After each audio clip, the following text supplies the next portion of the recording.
The Strange Case of Dr. Jekyll and Mr. Hyde. So this would be Sorry, my wife distracted me. 1, 2, 3, 4, 5. Okay, this is chapter number 5, Incident of the Letter. So, Mr. Hyde has just committed murder. What's going to happen next? Let's find out.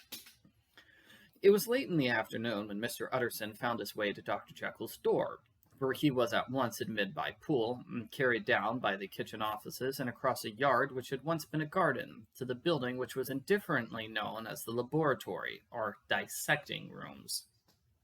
The doctor had bought the house from the heirs of a celebrated surgeon, and his own tastes being rather chemical than anatomical, had changed the destination of the block at the bottom of the garden.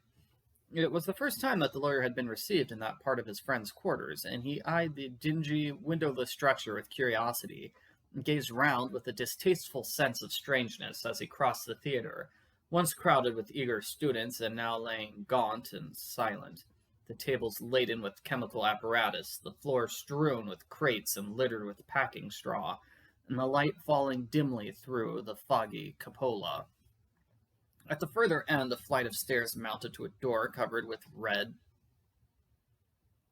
baize, and through this Mr. Utterson was at last received into the doctor's cabinet. It was a large room fitted round with glass presses, furnished, among other things, with a cheval glass and a business table, and looking out upon the court by 3 dusty windows barred with iron. The fire burned in the grate. A lamp was set lighted on the chimney shelf, for even in the houses the fog began to lie thickly. And there, close up to the warmth, sat Dr. Jekyll, looking deathly sick. He did not rise to meet his visitor, but held out a cold hand and bade him welcome in a changed voice. "And now," said Mr. Utterson, as soon as Poole had left them, "you have heard the news?" The doctor shuddered. "They are crying it in the square," he said. "I heard them in my dining-room." "One word," said the lawyer. "Carew is my client, but so are you, and I want to know what I am doing. You have not been mad enough to hide this fellow?" "Utterson, I swear to God," cried the doctor, "I swear to God, I will never set eyes on him again. I bind my honor to you that I am done with him in this world. It is all at an end, and indeed he does not want my help. You do not know him as I do. He is safe. He is quite safe, mark my words. He will never more be heard of." The lawyer listened gloomily. He did not like his friend's feverish manner. "You seem pretty sure of him," said he, "and for your sake I hope you may be right. If it came to a trial, your name might appear." "I'm quite sure of him," replied Jekyll. "I have grounds for certainty that I cannot share with anyone. There's one thing on which you may advise me. I have received a letter, and I am at a loss whether I should show it to the police. I should like to leave it in your hands, Utterson. You would judge wisely, I am sure. I have so great a trust in you." "You fear, I suppose, that it might lead to his detection?" asked the lawyer. "No," said the other. "I cannot say that I care what becomes of Hyde. I am quite done with him. I was thinking of my own character, which this hateful business has rather exposed." Utterson ruminated a while. He was surprised at his friend's selfishness, and yet relieved by it. "Well," said he, at last, "let me see the letter." The letter was written in an odd, upright hand, and signed Edward Hyde. And it signified, briefly enough, that the writer's benefactor, Dr. Jekyll, whom he had long so unworthily repaid for 1,000 generosities, need labor under no alarm for his safety, as he had means of escape on which he placed a sure dependence. The lawyer liked this letter well enough. It put a better color of the intimacy that he had looked for, and he blamed himself for some of his past suspicions. "Have you the envelope?" he asked. "I burned it," replied Jekyll, "before I thought what I was about. But it bore no postmark. The note was handed in." "Shall I keep this and sleep upon it?" asked Utterson. "I wish you to judge for me entirely," was the reply. "I have lost confidence in myself." "Well, I shall consider," returned the lawyer. "And now one word more. It was Hyde who dictated the terms in your will about that disappearance?" The doctor seemed seized with a qualm of faintness. He shut his mouth tight and nodded. "I knew it," said Utterson. "He meant to murder you. You had a fine escape."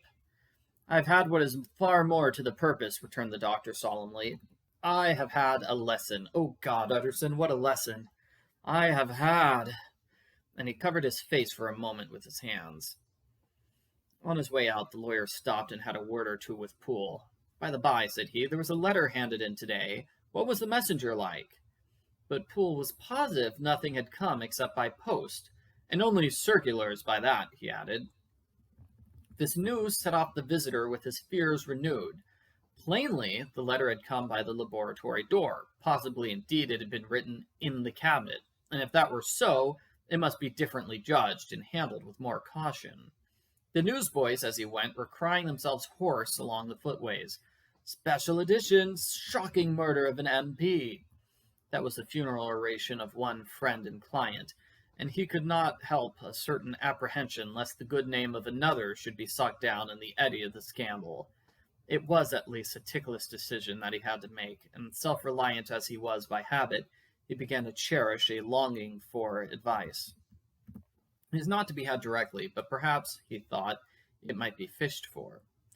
Presently after, he sat on one side of his own hearth, with Mr. Guest, his head clerk, upon the other, and midway between, at a nicely calculated distance from the fire, a bottle of a particular old wine that had long dwelt unsunned in the foundations of his house.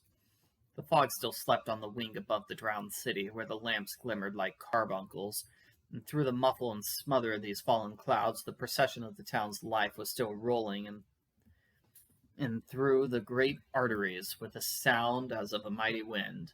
But the room was gay with firelight, and the bottles, the acids, were long ago resolved.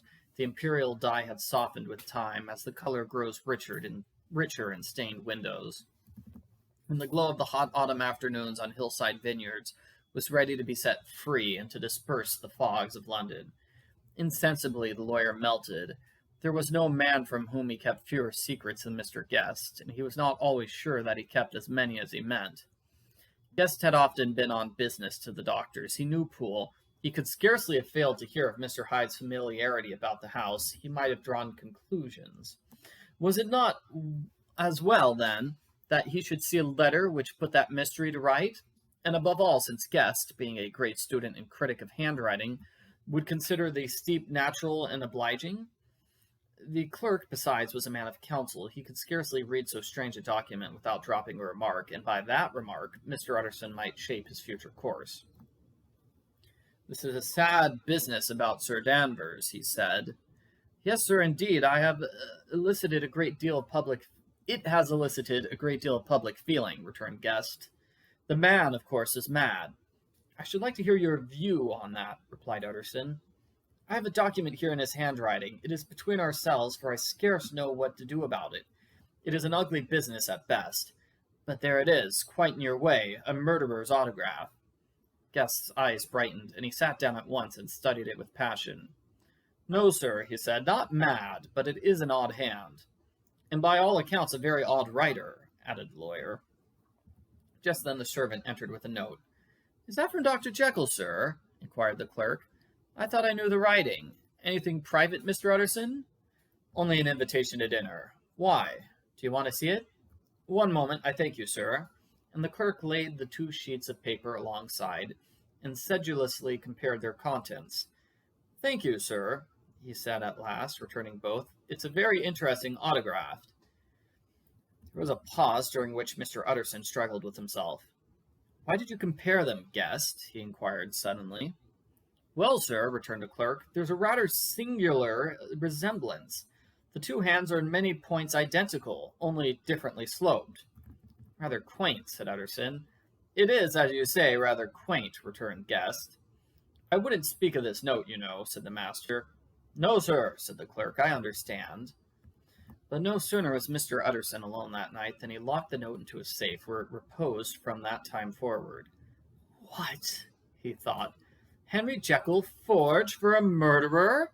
And his blood ran cold in his veins. That is indeed what it seems like. Dr. Jekyll says, "I got this letter from Hyde about..." It is basically a letter saying, "I'm going to escape and nobody's going to see me ever again." Now, Dr. Jekyll says this letter was delivered to him, but the servants confirmed no letter was ever delivered to him. And this handwriting analysis proves that, well, they could have been written by the exact same person. So why is Dr. Jekyll forging? And it's not forging an alibi, but why would he just try to write an excuse for Mr. Hyde? Does Mr. Hyde still have something over him? Because Dr. Jekyll has said in the past, oh, I can take care of Mr. Hyde. I can handle him. He has no control over me. But, the more he keeps repeating it, the less true it seems. I don't know about this. I'm pretty sure we haven't seen the last of Mr. Hyde.